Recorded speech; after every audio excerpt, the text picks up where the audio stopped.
Hello, America. Our question for the day is, does the housing market flow with the status of the economy as a whole?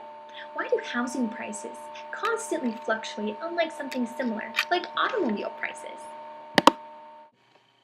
Actually, that's two questions.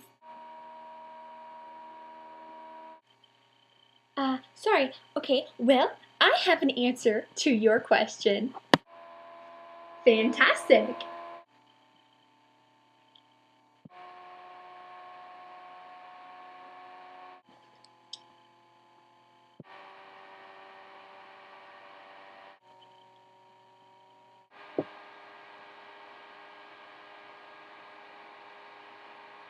You said you had an answer?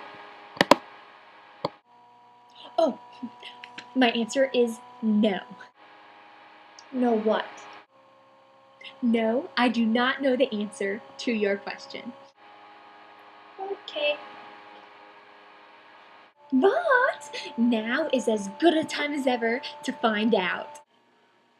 Economic analyst Elizabeth Sutton and I will be examining that question on this 21st century edition of Economics USA. I'm Elizabeth Sutton. The housing market can be very complicated. Today we're going to try to track what factors move the housing market prices up and down. We'll start with 4 factors. There are 4 factors that affect the housing market: demographics, interest rates, the economy, and government policies and subsidies. The first factor, demographics, includes population size and growth. For instance, if there are more people in the economy, there will be a greater demand for housing. It's important to consider variables such as family size, as different backgrounds tend to have different family sizes, age composition of family. For instance, some of the children may be infants and need less room, some may be college students who are away, and some may be grown and gone. Non-family household formation, such as roommate situations in college and before marriage, number of double-family households, death rates, which could give the family the opportunity to sell the house, divorce rates, which could lead to an increased need for housing, and marriages, which could either lead to an increased need for housing if the 2 people were leaving their parents' house to buy one together, or a decrease in housing if the 2 parties had their own and are selling one or both to get another. Interest rates also affect the housing market. Monthly mortgage rates are affected by interest rates. When interest rates rise, mortgage payments will also rise, thus lowering the demand for buying a home.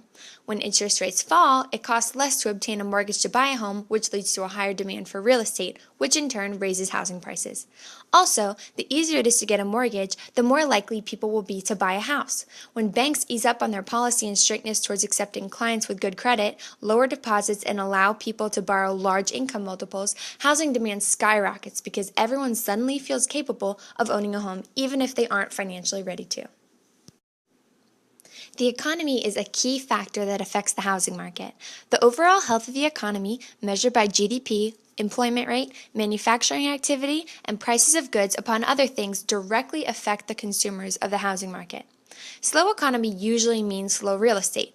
Increased income among citizens means that housing prices can rise, and decreased income among citizens will eventually lead to a decrease in prices of houses based on simple supply and demand. Unemployment is a factor that plays into the housing market.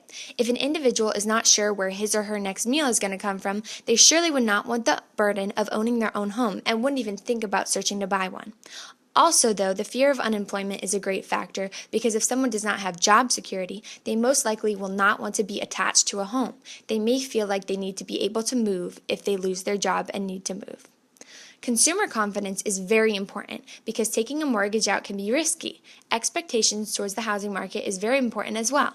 If an individual expects prices to fall the following year, they would have no reason to search for a house presently. Government policies and subsidies affect the whole nation, especially the housing market. The government may attempt to boost the demand in housing market by instituting tax credits, deductions, and subsidies. For example, in 2009, the U.S. government introduced a first-time homebuyers tax credit to homeowners in order to increase housing sales in a slow economy. This actually led to 900,000 people purchasing homes.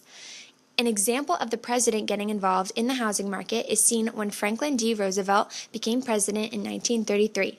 Before his term, the stock market crashed, banks ran out of money and closed, and there was over a 25% unemployment rate. Once in office, Roosevelt passed a series of domestic economic programs to give relief, recovery, and reform entitled the New Deal. This New Deal included Social Security, which may have lessened the public's fear of investing in a house, the National Recovery Administration, which builds thousands of roads, schools, government buildings, and works of art. This contributed to the culturing of an area, which made these living places seem like better areas. This in turn raises housing prices because it's all about location, location, location. Civilian Conservation Corps, which gave young people jobs to help the environment. These jobs most likely gave the young people pride in the area they live in, as well as became a more beautiful and desirable area. This will lead many people to want to settle down and buy a home. And lastly, Tennessee Valley Authority, which builds dams and electric lines in the South, and this creates better options for housing. The most shocking aspect is right before the Great Depression, there was a period entitled the Roaring Twenties, where the sale of products like Model T Fords and appliances were becoming more expansive. Buying cars would lead to more travel and greater need for housing in unreached areas, and appliances were only bought to fill empty houses. How is it that our economy crashed? Well, right before this crash, Warren G. Harding took office in 1921, and while smiling upon big business, cut taxes and regulated less. So this cycle of boom and bust is only inevitable when banks lend freely to those who can't pay it back, and this results in bankruptcy, which is sure to turn a country upside down. A happy medium between high interest rates, low regulations, and tax incentives should be set so our economy won't be fluctuating, although that may only happen in a perfect world. This fluctuation is seen in this graph here, which has recorded the last 100 years of housing prices adjusted for inflation. So we can see that the housing market truly is affected by the status of the economy.